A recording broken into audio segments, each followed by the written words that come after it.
Jedni hovorili, že to rozbuchla plynová probambutanová fľaša, no nebola to. Horieť začalo v jednom z bytov na prízemí. Príčina je na teraz neznáma. Niektorí miestni hovoria, že bolo počuť výbuch. Boli sme privolaní k požiaru propambutanovej fľaše.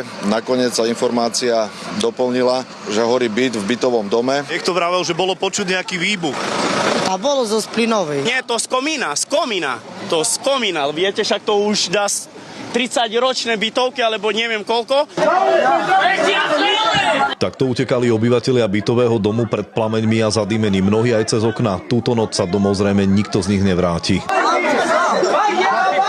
V bytovke je dovedná 12 bytov, nich žije odhadom až 150 ľudí. Všetkých museli evakuovať. Obec im vytvorila dočasné útočisko v miestnom kultúrnom dome i v telocvični. Dokedy, to teraz nikto netuší. V žiadnom prípade. Nikto tam však tu už má. Že koľko bytov je neobývaných, to neviem presne. My sme evakuovali bytového domu ešte 5 osôb, ktorí ostali uväznení a nebolo možné výjsť po zadymenom schodisku na voľné priestranstvo. Pri požiari sa zranilo dovedna 9 ľudí, z toho 2 boli s vážnejšími popáleninami prevezení do Košickej Šace.